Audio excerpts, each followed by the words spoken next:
Hello and welcome to my channel In Search of Wonder. My name is Anne and it's time to talk about what I'm going to be reading in February.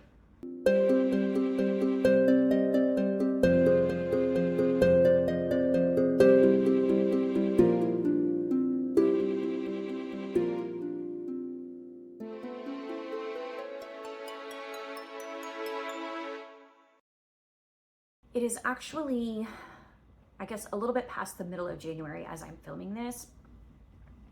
I have a free day today, and so I was like, you know what? I'm just going to plan my February TBR and get my video ready. So all of this is subject to change, by the way. It's a little bit fluid, but a couple of things I know are definite that are going to happen in February. In February, there are a couple of events going on. There is Febregency, which I am so excited that the ladies decided to keep that going this year and bring that back. And it's very simply structured this time. You just have to read things related to the Regency era. And I'm really excited about that. A large part of my TBR is going to be built around Febregency as a theme. And also, Once Upon a February, which is hosted by Taylor at Tales and Trees with Tay and some others. And it's going to be fairy tale retellings, etc. But you only have to read one fairy tale retelling to complete the challenge. But there are a lot of other prompts. You can fill those other prompts with other books if you want, or you can read fairy tale retellings. So I will probably do a mix. I have at least one fairy tale retelling that I definitely want to read, possibly two. And if I find some more along the way, I am not opposed to reading them and participating even more broadly in that challenge. But the other thing that's happening in February is, of course, a Valentine's Day. Hello. And our anniversary, our 20th anniversary, is in February as well. So I am going to be reading all the romance because I just feel like it.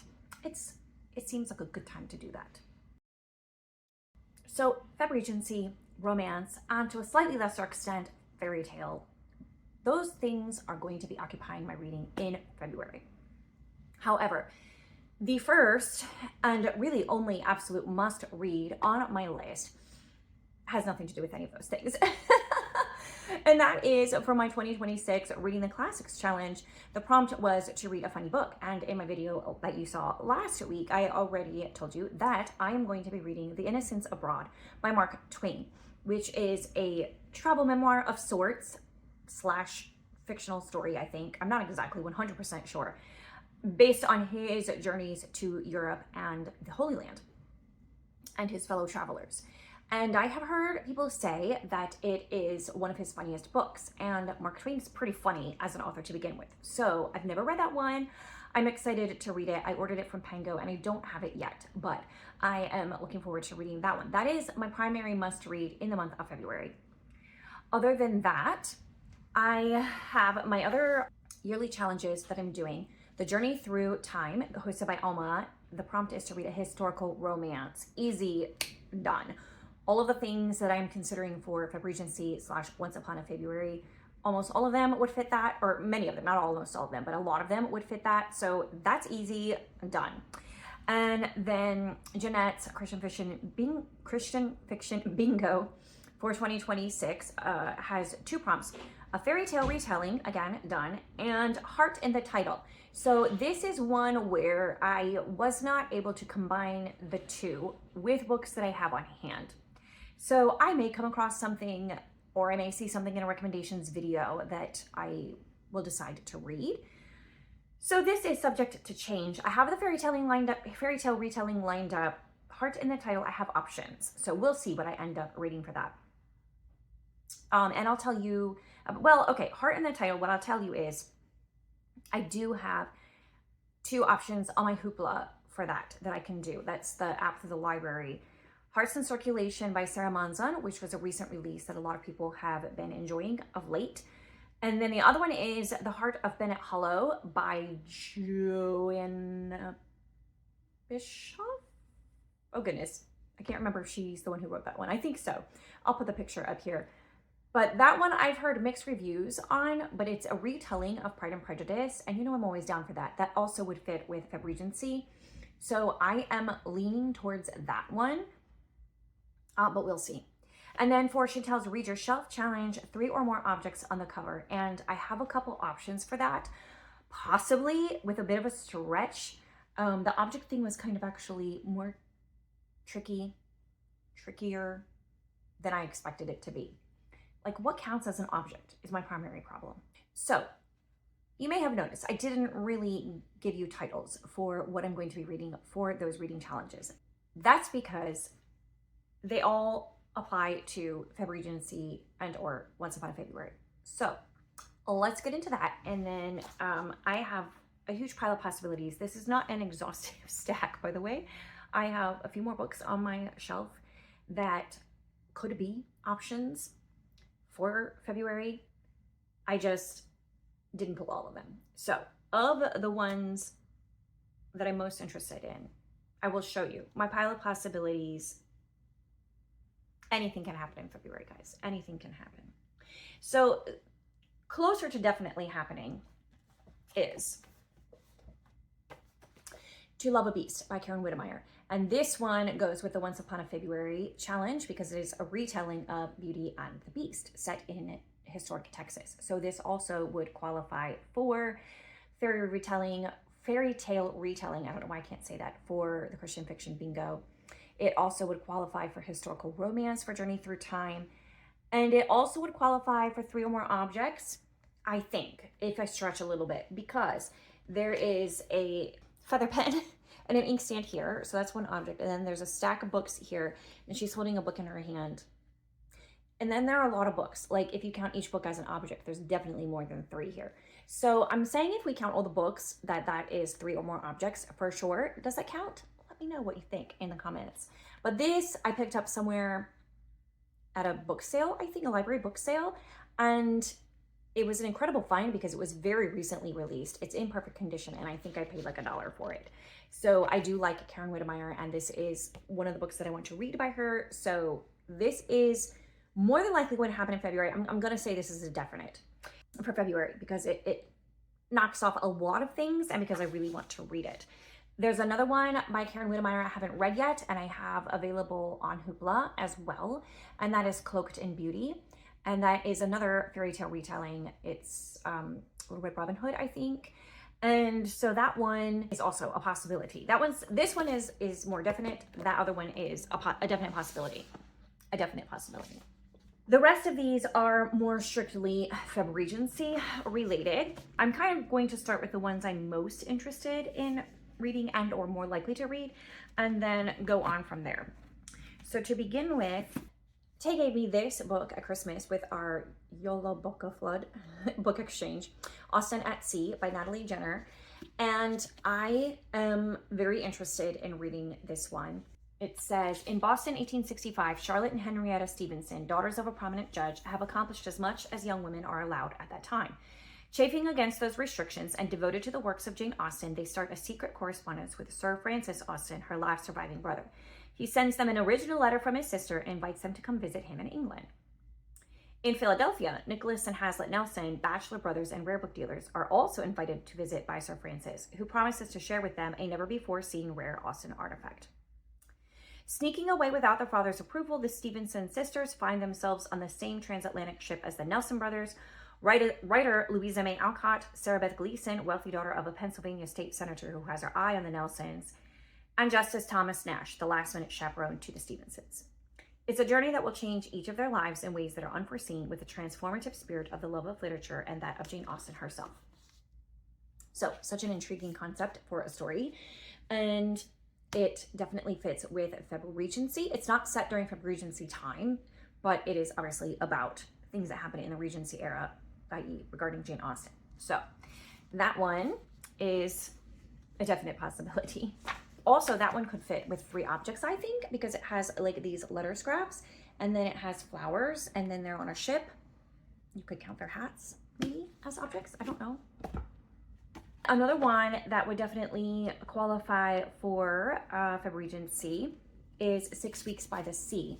And this is, I think it's fictional, but it's based on some facts. And we don't know the whole story, so there's a lot that's imagined, but it's about a vacation that Jane Austen has by the sea, and someone that she meets there and potentially falls in love with. So that is by Paula Byrne, who has written quite a few Jane Austen related books. So that one is also for Febregency, and also more of a definite thing than not. And then I probably won't read both of these, but I will probably read one of them. Friday's Child or False Colors by Georgette Hare. I'm sort of slowly working through all of Georgette Hare's books. I've read quite a few of them in the past, but I don't remember much of any of them. And I'm kind of slowly reading / rereading them as I pick them up. Also, one of her titles was on my 10 at a time plan for 2026. For some reason, I put a title in there that I don't actually own. So this is going to one of these will replace that one. So that will accomplish something in my 10 at a time, which I really need to get cracking on. So that is part of that. And so one of these is also more definite than not. Which one? I don't know. The rest of these are very much, if I'm in the mood to read them, I will. If I have time to read them, and if not, maybe not. They're not definites at all, but they all go with the Febregency idea in one way or another. So the first one is a vintage novel that I picked up at a used bookstore or a thrift store, I think in Missouri somewhere, this past summer, called Letty by Claire Darcy, a romantic novel set in Regency England and the glittering Vienna of the Great Congress. So I love the slipcover there, and I'm curious to read it. I don't know anything about it other than what I just read you. So, and then a book I've had for a while and have had on my TBR more than once, so I really just need to read it, is Charlotte, which I think is a retelling and a finishing of Sanditon by Jane Austen, but this one was written by Julia Barrett. So I really do want to read this one. It's been on my shelf for a year or two, and it's been on my TBR a few times. So this one I've been wanting to read for a long time. Finally picked up a copy at a used bookstore a year ago or so, and still haven't read it. What Jane Austen Ate and Charles Dickens Knew. Now, this is not strictly Regency era. It also obviously covers the Victorian era. It's 19th century England in general, but I still think it would fit for Febregency, and it's one of the nonfiction items on my list. I picked this up recently and don't know anything about it, but it is a continuation of Pride and Prejudice. It's called Pemberley by Emma Tennant. I've heard that it's good, like not maybe amazing or anything, but a good, and it's short and quick little story. So that would be a fun one to read as well. Miss Austen by Jill Hornsby was recently made into a TV series, I believe. And so I'm interested in reading the book and watching the series. It's about Jane and Cassandra Austen, but I think it's more about Cassandra, I think, and in that after Jane Austen's death, and I think it also deals with what she did with Jane Austen's letters as well. I don't know much more than that about it. I am interested to read it. And then I have a biography of Jane Austen. I'm kind of on a quest to find my favorite biography of her. Haven't found it yet. This is only a novel, The Double Life of Jane Austen by Jane Aiken Hodge.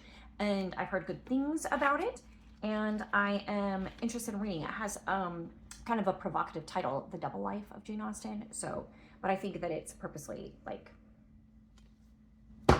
clickbait. And then we have Letters to Alice on First Reading Jane Austen, which is supposed to be an aunt writing to her niece about the glories of Jane Austen. And it's letters. So here's the thing, we are partway through January, and January is epistolary January, and this is on my possible TBR for January. And I still have time to get to it before February actually happens. So this might actually be read before February even begins. So if I don't read it in January, it's going on my February TBR, but if I've already read it, then I've already read it. Same with this one, Dear Jane Austen, A Heroine's Guide to Life and Love, which this is just like kind of Antigone letters, like, Dear Jane Austen, what should we do? And then she gives advice, Jane Austen responds with advice based on her novels, characters, and everything, I think, which just seems like sort of fun. Also epistolary, so again, planning to read in January, but I may not get to it, so that's that. more possibilities than definite actual reads. Pretty sure the only things I'm definitely going to be reading are The Innocents Abroad from my Reading the Classics Challenge, To Love a Beast by Karen Whittemire, and one of these Georgette Hares, and more than likely Austin at Sea by Natalie Jenner. The rest of them, who knows what will happen? What will I get to? What will I read? I don't even know. But most of them could fit multiple prompts for my annual reading challenges and for the Once Upon a February reading challenge. Like for Quest, Austin at Sea would fit that one. For a new to me author, also Austin at Sea. For a favorite genre, Regency romance, the Georgette Hare books would fit for that. For a subtitle, the Only a Novel biography would work for that. Something Beautiful, The Cloaked in Beauty by Karen Whittemire, if I pick that one up. A content creator recommendation would be Austin at Sea, because I was originally learned about that book from Gloria Z. Thompson on a video she did last year of historical fiction that was being released last year. So that's where I first heard about that one. And then a book on my last year's TBR would be either the Georgette Hare or To Love a Beast. And so there are also, I do want to mention, I just saw in my notes, a couple more books that are at my library that I might pick up that are Febregency related, specifically Jane Austen related, and they're nonfiction. One is Jane Austen, The World of Her Novels by Deirdre LaFay, who has written a lot of nonfiction about Jane Austen. And then Jane Austen's Wardrobe by Hilary Davidson, which is a book that I don't know that I would read it straight through, but I kind of want to flip through it and look at that one. And it looks, I've flipped through it at like bookshops and stuff, but I would like a little more time to peruse through it and look at the pictures and read a little bit more about some of the items in there. So anyway, that's another possibility that I will pick up from the library when I have a minute. So those are my plans, such as they are for February. Very flexible this year, which is nice. It will be fun. And also, even it's a short month to start with, but also it's going to be like I have President's Day off, but other than that, it's going to be very work heavy, and we'll be finishing up the basketball season. So it's probably going to be a pretty busy month for me. I don't know how much reading I will get done, so we'll see. Anyway, those are my plans. Let me know in the comments what your plans are, or if you have any thoughts about any of the books that are on my TBR, and we'll chat in the comments. I'll see you next time. Bye.